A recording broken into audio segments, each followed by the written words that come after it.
Bonjour à tous et bienvenue dans Metamorphosis School, l'école de la transformation. Alors, nouvelle semaine, mais même thématique. Vous le savez, nous l'avons expliqué la semaine passée. Et cette semaine, nous allons poursuivre l'école du Saint-Esprit. Nous sommes donc dans l'école du Saint-Esprit, partie 2.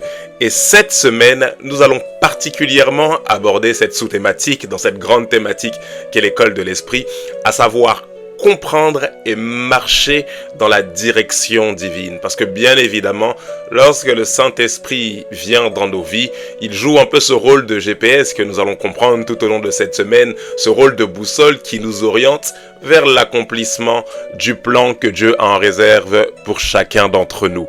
Bien évidemment, avant d'aller plus loin, nous allons prendre le temps de prier. Alors de là où tu es, incline simplement la tête avec moi et rends simplement grâce à Dieu. Excellent Père de grâce et d'amour, nous voulons te dire merci, bénir ton nom, te rendre toute la gloire, l'honneur, la louange, l'adoration qui t'est due. Parce que Seigneur, nous savons que tu en es digne, tu le mérites. Merci. Merci pour cette nouvelle semaine d'enseignement. Merci parce que nous sommes convaincus que tu vas encore parler à nos cœurs, que tu vas nous enseigner, nous aiguiller, nous aiguiser, nous formater conformément à la manière avec laquelle tu veux que nous soyons, que nous agissions, Seigneur, sur terre. Je prie, Père de grâce, qu'à travers ta parole, Seigneur, tu colonises nos pensées. Qu'à travers ta parole, tu nous diriges, tu nous pilotes, tu fasses ce que tu as à faire, tu déracines ce que tu dois déraciner, tu plantes ce que tu dois planter, et qu'à travers ta parole, dans nos vies, Christ soit glorifié. Encore une fois, que ta parole ne retourne pas à toi sans avoir accompli le but pour lequel elle a été envoyée dans nos vies. Encore une fois, Père, nous promettons de te rendre toute la gloire. Nous acceptons de nous mettre sous ton leadership. Inspire nos paroles et nos pensées et dirige-nous conformément à ta volonté. Père de grâce, nous t'avons prié. Dans le nom précieux de Jésus-Christ, que quelqu'un dise Amen, Amen, Amen. Avant de poursuivre la vidéo, bien évidemment, tu prends le temps de la partager partout, sur tous tes réseaux sociaux, sur X, sur Trend, sur Facebook, sur TikTok, sur Instagram, sur Snap, sur WhatsApp, partout, parce que je suis convaincu que cette vidéo pourra édifier un grand nombre de personnes dans ton entourage. Comprendre et marcher dans la direction divine, le sujet de la semaine est lancé. Ce soir, en guise d'introduction, nous verrons les clés indispensables pour bien marcher dans la direction divine. Je répète, les clés indispensables pour bien marcher dans la direction divine. De prime abord, j'aimerais nous rappeler à tout un chacun que lorsque le Saint-Esprit vient habiter dans notre vie, il vient pour nous diriger conformément à la volonté de Dieu. Mais la chose que vous devez retenir dans ce premier point, c'est que le Saint-Esprit ne vous force pas la main pour marcher dans la volonté de Dieu, mais il vous dirige, il vous montre la voie, il vous indique, comme sur un panneau qui indique au pilote, à celui qui conduit la voiture, qui indique quelle est la direction, et c'est au pilote c'est le pilote qui est chargé de marcher dans la direction, de rouler plutôt dans la direction que lui indique le panneau. De la même manière, le Saint-Esprit dans nos vies joue ce rôle d'indicateur. Il suscite en nous, on va le voir tout au long de cette semaine, des promptitudes. Il suscite en nous des impulsions, mais à aucun moment le Saint-Esprit ne nous force la main pour marcher dans la volonté de Dieu pour notre vie. C'est en ce sens que Galates chapitre 5, verset 16, l'apôtre Paul qui parle, il dit ceci, « Je dis donc, marchez selon l'Esprit, et vous n'accomplirez pas les désirs de la chair. » Mais ici, l'apôtre Paul dit bien, marcher selon l'Esprit. Il ne dit pas le Saint-Esprit marchera par l'Esprit ou marchera selon l'Esprit pour vous. Il dit marcher selon l'Esprit. J'aime cette logique spirituelle que l'apôtre Paul utilise dans ce passage de Galates chapitre 5 lorsqu'il dit notamment, vous pourrez le lire à la maison dans les versets précédents et versets suivants, il dit si nous vivons par l'Esprit, marchons aussi selon l'Esprit. En d'autres termes, j'ai accepté Jésus comme Sauveur et Seigneur, je suis né de nouveau, recréé sur le plan spirituel par la personne du Saint-Esprit qui est venu habiter en moi. Alors le Saint-Esprit est ma nouvelle source, le Saint-Esprit constitue ma nouvelle nature en esprit. Si mon esprit est ressuscité, si je m'appelle né de nouveau, c'est parce que le Saint-Esprit est venu habiter dans mon esprit. Rappelez-vous l'enseignement sur l'école de l'esprit que nous avons eu un peu plus tôt dans le début de cette année.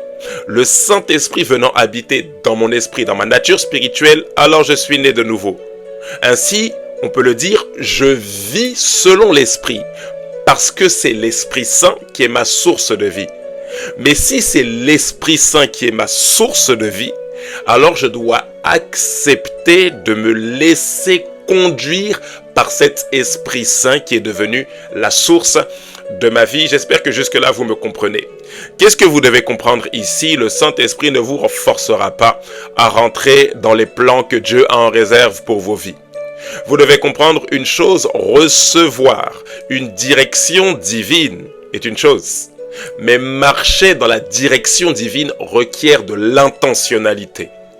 Recevoir une direction divine, ça s'impose à vous. Dieu peut vous donner une orientation, Dieu peut vous donner une direction, que ce soit par une révélation à travers un songe, à travers une vision, à travers la bouche d'un de ses serviteurs. Dieu peut vous communiquer des choses. Mais recevoir une direction et marcher dans la direction que nous avons reçue sont deux choses différentes. Pour marcher dans la direction que Dieu vous donne, il y a des exigences. Et ce soir, nous allons essayer de comprendre quelles sont les exigences que Dieu nous donne pour que nous puissions marcher dans la direction qu'il nous a révélée en ce qui concerne nos vies. La première des exigences, bien évidemment, je sais que vous le sentez venir, mais la première des exigences, c'est l'amour des Écritures. Je répète, la première des exigences, c'est l'amour des Écritures. Vous devez le comprendre. La Bible n'est pas un livre dépassé. Beaucoup de personnes pensent aujourd'hui que la Bible est obsolète. Beaucoup de personnes pensent aujourd'hui que la Bible fait vieux jeu. Voilà pourquoi j'aime cette parole de l'apôtre Jean lorsqu'il dit au commencement était la parole. Bien évidemment, il ne dit pas au commencement était la Bible, parce que la parole qui est Dieu lui-même existe avant ce recueil de 66 livres que nous appelons la Bible. Mais ici, ce qui est important de cibler, nous en parlerons en détail dans une autre école sur la méditation, bien évidemment. Mais ici, ce qu'il faut cibler, c'est le fait que l'apôtre Jean met en avant la parole, le verbe, celui qui a créé toutes choses. Et ce verbe qui a créé toutes choses, qui est la personne de Jésus, nous est révélé à travers les écrits que les prophètes et les apôtres nous ont laissés. C'est la raison pour laquelle, à la fin de ce même évangile, qui est l'évangile de Jean, la Bible nous déclare que tout ce qui est écrit ici est suffisant pour nous donner de croire dans le Fils de Dieu. En d'autres termes, en approchant les Saintes Écritures, vous avez tout ce qui constitue la suffisance pour susciter en vous la foi en la personne de Jésus-Christ. Oh, les Écritures ne sont pas obsolètes. Oh, dois-je vous rappeler que la Bible n'est pas un livre falsifié, que la Bible n'est pas un livre inventé, mais que la Bible est un livre inspiré de Dieu. Dieu a inspiré plusieurs individus dans le seul objectif qu'à travers cette inspiration, nous puissions recevoir la révélation de sa parole. La Bible est un livre inspiré de Dieu, vous devez le savoir, vous devez le croire. Lorsque vous approchez ce livre, ne le voyez pas simplement comme un livre qui est réservé à un bâtiment qu'on appellerait église locale, qui est réservé à un pasteur, qui est réservé à un enseignant, qui est réservé à un apôtre ou à un prophète qui va nous l'expliquer. Non, vous devez avoir une proximité avec les Écritures. Voici ce qui va vous faire du bien. Votre proximité avec les Écritures révélera votre proximité avec la personne de Jésus, puisque c'est Jésus qui est révélé à travers les Écritures. Voilà pourquoi la Bible dit, lorsque l'apôtre Paul s'adresse aux chrétiens de Corinthe, nous tous qui contemplons comme dans un miroir la gloire du Seigneur, nous sommes transformés en la même image de gloire en gloire, comme par l'Esprit du Seigneur.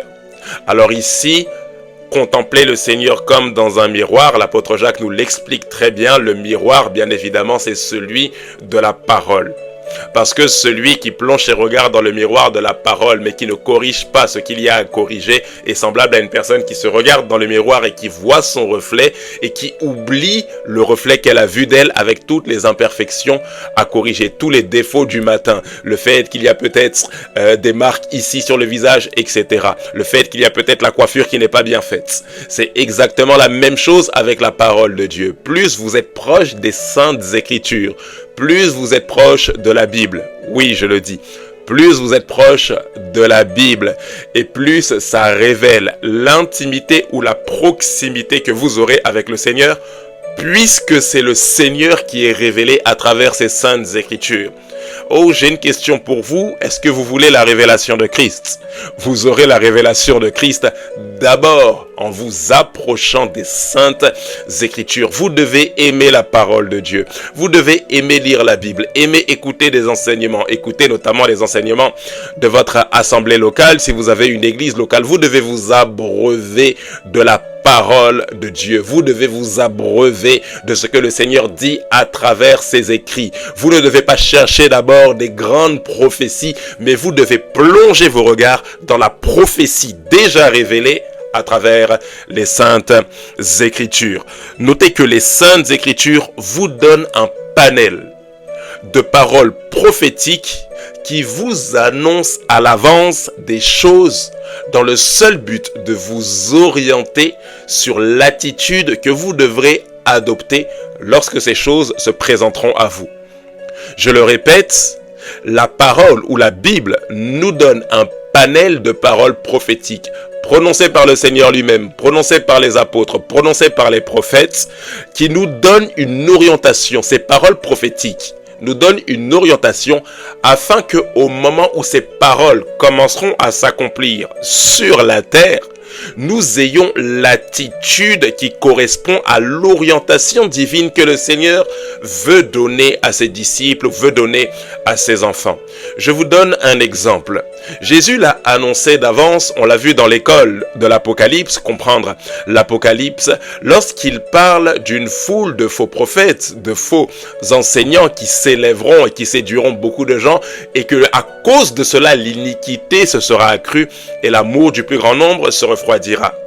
Lorsque vous voyez que le faux est en train de s'accroître dans le monde dans lequel on vit, dans la génération dans laquelle nous sommes, lorsque vous voyez que le faux est en train de remplir les églises, que des fausses églises naissent de plus en plus, des faux prophètes se lèvent de plus en plus et conduisent ou tentent de conduire les gens vers la perdition, vous ne devez pas être indigné ou choqué. C'est des choses que Jésus-Christ avait déjà données. C'est des choses que Jésus-Christ avait déjà annoncées d'avance. Pas comme une fatalité, mais pour que nous puissions nous y préparer au moment où ces choses allaient arriver. Nous sommes exactement dans les temps dans lesquels Jésus avait dit, ces temps dans lesquels dont Jésus parlait, lorsqu'il disait que des faux prophètes se lèveront, lorsqu'il disait qu'il y aurait également des faux docteurs, des faux enseignants. Nous sommes exactement dans ces temps-là. Étant dans ces temps-là, nous ne devons pas nous choquer, nous indigner en faisant des posts sur les réseaux sociaux, sur TikTok, en disant il y a trop de faux, il y a trop de ceci. La Bible dit, lorsque Jésus donne la parabole du blé et de l'ivraie, laissez-les croître ensemble. Pourquoi? Parce que la vérité nous permet toujours de distinguer le faux. En d'autres termes, juste en annonçant avec zèle, juste en annonçant avec détermination, juste en annonçant avec persévérance, juste en annonçant avec exactitude, juste en annonçant sans compromis la vérité, le mensonge sera de lui-même mis en lumière. Vous n'avez pas besoin de dénoncer continuellement le mensonge. Vous n'avez pas besoin d'indexer le faux.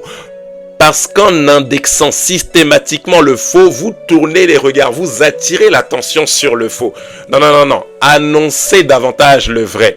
Oh, je ne dis pas qu'il faut se taire en ce qui concerne le faux, mais je dis qu'il faut davantage annoncer le vrai afin de mettre la lumière là où il y a des ténèbres. Je ne sais pas si vous me suivez jusque-là. Ainsi, vous comprenez qu'il y avait déjà des choses écrites dans la parole à ce sujet. Aujourd'hui, je ne suis pas impressionné et choqué de ce que je vois sur TikTok en ce qui concerne les persécutions vis-à-vis des églises. Je ne suis pas choqué sur ce que je vois sur les réseaux sociaux en ce qui concerne les attaques qu'il peut y avoir autour des églises. Pourquoi? Parce que le Seigneur l'avait déclaré d'avance. Ceux qui veulent vivre pieusement seront persécutés. Ceux qui veulent vivre leur foi en Jésus auront des tribulations. C'est quelque chose que le Seigneur avait déjà annoncé d'avance. Je vais aller plus loin. Le fait que vous soyez persécuté, dans le contexte dans lequel vous essayez de pratiquer, de vivre votre foi, le fait que vous soyez persécuté dans ce contexte-là révèle tout simplement que la parole que le Seigneur a donnée est en train de s'accomplir. Ça ne doit pas vous inquiéter, ça doit vous fortifier dans votre foi en vous disant, mais ce que le Seigneur avait annoncé, c'est véritablement la vérité. La parole de Dieu, la Bible, vous donne des orientations prophétiques. Vous voulez la direction divine? Méditez les Écritures. Méditer les Écritures vous rassurera.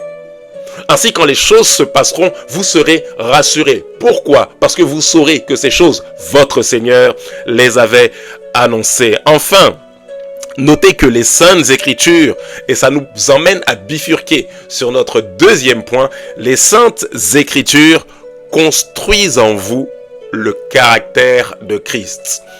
Nous avons vu que la première exigence pour marcher comme il se doit dans la direction divine, c'est l'amour des Écritures. Et la deuxième des exigences, c'est développer le caractère de Christ. Alors les Écritures nous emmènent à développer ce caractère de Christ, justement. Luc chapitre 4, verset 1, la Bible dit ceci: Jésus, rempli du Saint-Esprit, revient du Jourdain et fut conduit par l'Esprit dans le désert. Je répète, Jésus, rempli du Saint-Esprit, revint dans le Jourdain et fut conduit par l'Esprit dans le désert. Vous devez le comprendre et vous pouvez le noter, la plénitude de l'Esprit ne se voit pas uniquement lorsque nous prions en langue. Du reste, la plénitude de l'Esprit, ce n'est pas prier en langue. Il est possible que vous ayez une expérience initiale que les pentecôtistes appellent le baptême du Saint-Esprit avec le signe initial qui est le parler en langue, à l'image des disciples de Christ dans la chambre haute. Lorsqu'ils ont prié, le Saint-Esprit survenant sur eux, semblable à des langues de feu qui se posent sur eux, et ils se mettent à parler en d'autres langues selon que l'Esprit leur donne de manifester ou encore de s'exprimer. Il est possible qu'il y ait des signes de la présence de l'Esprit dans votre vie, mais la plénitude de l'Esprit ne signifie pas ou ne se révèle pas simplement parce que vous parlez en langue. Oh, je vous assure, vous pouvez avoir ce don de parler en d'autres langues sans forcément que vous soyez rempli de l'Esprit. Être rempli de l'Esprit, ce n'est pas parler en langue ou prophétiser. Ou j'allais dire, ce n'est pas uniquement parler en langue ou prophétiser. C'est beaucoup plus que ça. Être rempli de l'Esprit dépasse le cadre d'une expérience ponctuelle. Voilà pourquoi l'apôtre Paul nous donne cette révélation en nous disant « Soyez, littéralement, soyez continuellement remplis du Saint-Esprit, entretenez-vous. » Par des psaumes, par des hymnes, par des cantiques spirituels. Il donne la démarche à suivre pour que nous soyons continuellement remplis du Saint-Esprit. Alors ici, nous devons nous poser la question, que signifie être rempli du Saint-Esprit? Je le répète, être rempli du Saint-Esprit dépasse le cadre d'une expérience ponctuelle. La plénitude de l'Esprit, c'est un style de vie rempli de la pensée de Christ. Je répète, la plénitude de l'Esprit, c'est un style de vie dans lequel nos pensées, nos paroles, nos actions sont pilotées, orientées par la personne du Saint-Esprit. Posez-vous la question, lorsque vous prenez une orange et que vous pressez cette orange, automatiquement de cette orange ressort du jus d'orange. Pourquoi? Parce que cette orange est pleine de jus d'orange. À l'intérieur de l'orange, il y a du jus. Donc, il est normal que lorsque nous la pressons, de cette orange ressorte du jus d'orange. Posez-vous maintenant la question, lorsque les circonstances de la vie vous pressent, lorsque les difficultés de la vie vous oppressent, lorsque les hommes ont un comportement avec vous qui vous emmène dans des formes de pression, quel est le jus ou le fruit qui se dégage de votre vie?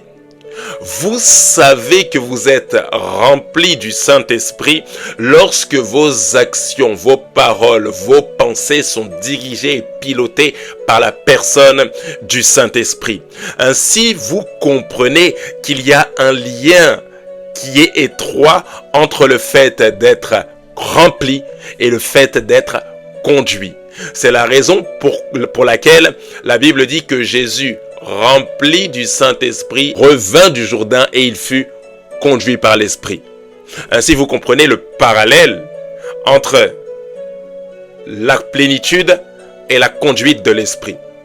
Vous êtes rempli et ça se voit parce que vous êtes conduit par ce qui vous a rempli.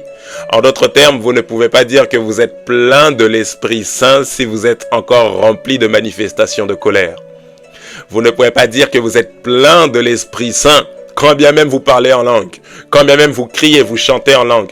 Vous ne pouvez pas dire que vous êtes rempli de l'Esprit Saint tout en même temps dire que vous êtes rempli de critiques, d'amertume, de calomnie, de murmures, d'injures. Si lorsque on vous tend la perche, vous êtes prêt à injurier, vous moquer, critiquer, parler en mal, casser du sucre sur le dos des gens, mais vous dites que vous êtes rempli de l'esprit parce que vous parlez en langue. Non, être rempli de l'esprit, ce n'est pas manifester les dons spirituels.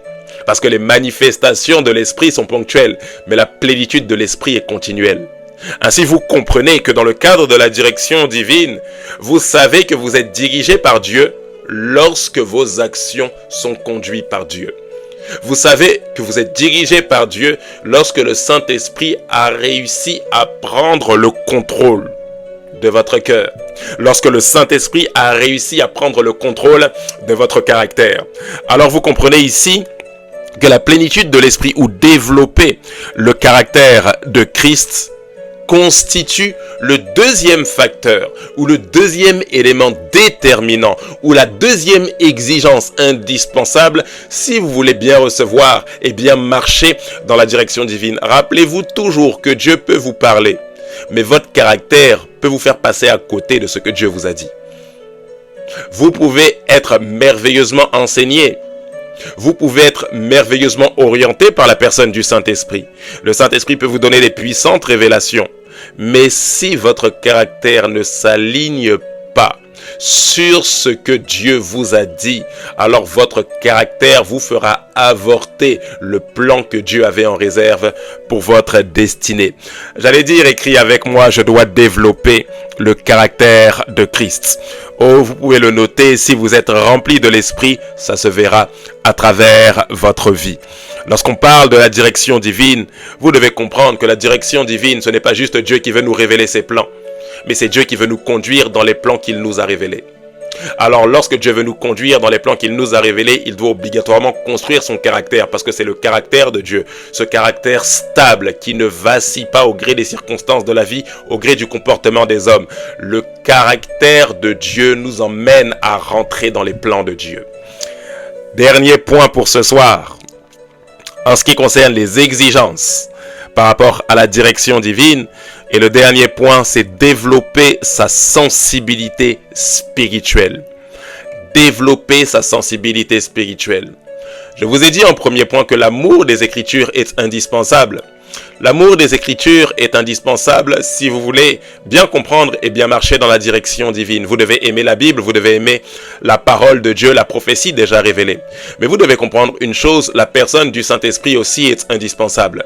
Du reste, l'épée de l'Esprit, c'est la parole de Dieu. L'épée de l'Esprit, que ce soit la personne du Saint-Esprit ou notre esprit régénéré, c'est la parole de Dieu. Parce que l'Esprit Saint habite dans notre esprit. Et l'Esprit Saint fonctionne avec la parole. Voilà pourquoi Jésus pouvait dire, les paroles que je vous ai dites sont esprit et vie. C'est l'esprit de vie qui se dégage à travers les paroles de Christ. Voilà pourquoi lorsque Dieu a déclaré que la lumière soit, la lumière fut. Pourquoi? Parce que avant la parole, l'esprit ne faisait que se mouvoir au-dessus des eaux. Alors Dieu dit que la lumière soit, le contact entre l'Esprit Saint et la parole emmène à matérialisation la lumière que la parole a déclarée.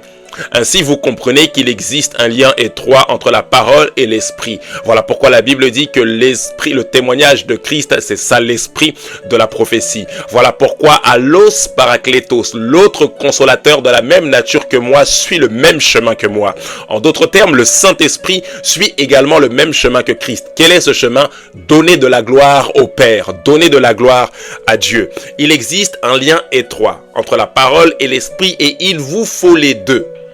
Ce n'est pas juste les Saintes Écritures. Il vous faut les Saintes Écritures associées à la personne du Saint-Esprit. Parce que la connaissance enfle s'il n'y a pas l'Esprit pour vivifier la connaissance que vous avez reçue. Vous avez besoin de la connaissance, mais de la connaissance qui émane de l'inspiration de l'Esprit, vu que c'est l'Esprit qui a inspiré les Saintes Écritures. Il existe beaucoup trop d'entre nous, je faisais partie de ces personnes-là, beaucoup trop d'entre nous qui sont bibliques.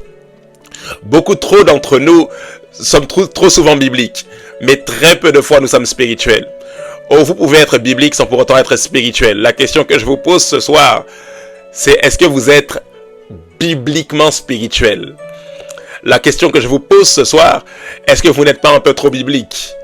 Est-ce que vous n'êtes pas, oh, permettez-moi l'abus de langage, est-ce que vous n'êtes pas un peu trop axé sur l'écrit, oubliant que c'est l'Esprit qui a inspiré l'écrit? Ici, vous devez comprendre, trop de personnes sont frileux avec les manifestations de l'esprit, les dons spirituels, la parole de connaissance, le discernement des esprits, sous prétexte que les personnes veulent rester enracinées sur ce qui est écrit, ne veulent pas s'écarter de l'écrit. Mais c'est l'écrit qui nous révèle qu'il y a des dons spirituels. Ainsi, vous ne pouvez pas dire que je rejette les manifestations de l'esprit parce que j'accepte les Écritures, parce que les Écritures me révèlent les manifestations de l'Esprit. L'ouverture d'esprit ou la fermeture d'esprit peut vous empêcher parfois de comprendre l'orientation de l'Esprit. Dieu peut vous parler par l'assistance de son esprit et parce que vous êtes fermé spirituellement, vous pouvez dire ce n'est pas Dieu qui m'a parlé. Oh, je vous assure, vous devez ouvrir votre esprit. Comment on ouvre son esprit? Très souvent, ça dépend du cadre éducatif, spirituel dans lequel nous avons grandi. Ce n'est pas juste une question de c'est réservé à une catégorie de personnes qui voilà sont beaucoup plus sensibles que d'autres. Non, il est vrai qu'il y a des personnes qui ont comme un don inné qui les ouvre automatiquement au monde spirituel, mais très souvent ça dépend du cadre éducationnel. La manière dont vous avez été éduqué dans votre foi chrétienne. Quand je parle d'éducation, je ne parle pas des parents biologiques. Je parle de l'instant où vous avez accepté Jésus comme Sauveur et Seigneur. Ce qu'on vous a dit de l'Esprit déterminera la manière dont vous allez accueillir l'Esprit dans votre vie. Oh oui, il vous faut les Saintes Écritures, mais il vous faut le Saint-Esprit. Oh, posez-moi la question, comment est-ce que je fais pour avoir une révélation en ce qui concerne ma destinée personnelle? Dans les Saintes Écritures, il m'est révélé que nous sommes appelés à exercer le ministère de la réconciliation. Mais ce n'est pas les Saintes Écritures qui m'ont révélé, moi, Jean Field, que j'allais être appelé à devenir pasteur, à devenir enseignant de la parole de Dieu. Sans l'Esprit de Dieu en vous, sans l'Esprit de Dieu qui vous conduit, sans vous laisser piloter, sans ouvrir votre esprit à l'action de l'esprit en vous, vous pouvez passer à côté du plan que Dieu a en réserve pour votre vie. Qu'est-ce que vous devez comprendre? Vous devez éduquer votre esprit à recevoir les directives du Saint-Esprit. Ne soyez pas frileux. Voilà pourquoi l'apôtre Paul pouvait parler aux chrétiens de Thessalonique en leur disant « Ne méprisez pas les prophéties. Examinez toutes choses. Ne méprisez pas les manifestations de l'Esprit. N'attristez pas le Saint-Esprit lorsqu'il vous parle en lui disant non, Saint-Esprit, ce n'est pas toi, parce que normalement, lorsque tu parles, c'est uniquement à travers la bouche d'un pasteur et que nous recevons un message bien construit et quand le message est terminé, j'ai compris le message et je continue ma vie chrétienne. Non, le Saint-Esprit vient pour nous donner d'expérimenter le surnaturel divin. J'ai une question pour vous ce soir. Est-ce que vous êtes ouvert aux choses de l'Esprit? Est-ce que vous êtes ouvert aux manifestations de l'Esprit? Est-ce que lorsque l'Esprit viendra d'une manière surnaturelle dans votre vie, lorsque l'Esprit viendra d'une manière peu conventionnelle, est-ce que vous serez prêt à dire, non pas comme les disciples, c'est un fantôme, mais est-ce que vous serez prêt à dire, oui Seigneur, dis-moi et je marcherai sur ta parole? Il existe plusieurs moyens, je vous renvoie ici à l'enseignement sur l'interprétation des songes pour éduquer notre esprit. Il existe plusieurs moyens. Avant de terminer, je vous les rappelle brièvement, à savoir méditer la parole de Dieu, parce que la parole est le langage de l'esprit, et vous verrez que tout homme spirituel, toute femme d'esprit, toute personne, tout serviteur ou servante de Dieu, qui sont des personnes d'esprit, sont des personnes qui sont plongées dans la méditation des Écritures, mais c'est également méditer et mettre en pratique la parole, parce que la parole est le langage de l'esprit. Alors plus vous pratiquez la parole de Dieu, et plus votre nature spirituelle s'exprime. C'est une logique spirituelle. Je mets en pratique le langage de l'esprit, automatiquement l'Esprit Saint est beaucoup plus à l'aise pour agir à travers ma vie. En mettant ensuite, troisième point, en premier la parole de Dieu, en mettant en premier plan la parole de Dieu dans vos vies. Que la parole soit comme une figure d'autorité. Rappelez-vous toujours que la parole est l'épée de l'esprit. Ainsi, pour que l'esprit sente qu'il est honoré tel qu'il doit l'être, il doit voir à quel point vous honorez son épée. Waouh! Je répète, pour que le Saint-Esprit se sente honoré, le Saint-Esprit veut voir à quel point vous honorez son épée. Et l'épée de l'esprit, c'est bien évidemment la parole de Dieu. Ainsi, ici, je vous ai fait juste un petit rappel. Je vous renvoie à l'enseignement sur les songes, l'interprétation, la compréhension des songes. Mais ainsi, vous comprenez que rentrer dans ou répondre aux exigences pour la direction divine n'est pas une chose si simple que ça. Ce n'est pas juste une question de Dieu m'a parlé, j'ai reçu, j'ai vu. Non, marcher dans la direction divine à ses exigences. Vous devez aimer les Écritures. Vous devez laisser le caractère de Christ être formé en vous et vous devez être ouvert aux choses de l'Esprit. Vous devez être ouvert aux manifestations du Saint-Esprit. Attention ici, quand je dis être ouvert aux choses de l'Esprit, je ne vous dis pas d'aller vous ouvrir à des choses occultes. Je ne vous dis pas d'aller vous ouvrir à autre chose que ce que le Saint-Esprit vous communiquera. Mais je vous dis tout simplement, ne croyez pas que vous maîtrisez Dieu au point de savoir de quelle manière Dieu viendra se manifester dans votre vie. De quelle manière est-ce que Dieu viendra vous révéler des choses. Vous devez comprendre une vérité qui est fondamentale. La connaissance de Dieu commence par la conscience que nous ne connaissons pas Dieu. La connaissance de Dieu commence par la conscience que nous ne le connaissons pas. Plus vous avez la révélation de qui est Dieu et plus vous comprenez que vous avez encore à découvrir sur lui. Alors ici, les trois piliers qui vont vous aider à marcher dans cette direction divine sont comme indispensables pour votre vie. Lorsque vous les vivez dans votre quotidien, il sera facile pour l'Esprit Saint de vous donner les directives selon le plan divin. Excellent Père de grâce et d'amour, nous te disons merci. Nous bénissons ton nom pour l'enseignement de ce soir. Seigneur, nous ne sommes qu'en introduction et tu as déjà commencé à vraiment débroussailler. Tu as vraiment commencé à faire comme un nettoyage. Également à nous révéler des choses, à nous orienter, nous faire comprendre ce que tu attends de nous. Seigneur, donne-nous de véritablement marcher dans la direction divine. Donne-nous de marcher dans la direction divine en répondant à ses exigences. Suscite en nous une soif, un amour des Écritures. Suscite en nous, Seigneur, une passion pour la Bible. Donne-nous de laisser la parole nous transformer, de former le caractère de Christ en nous.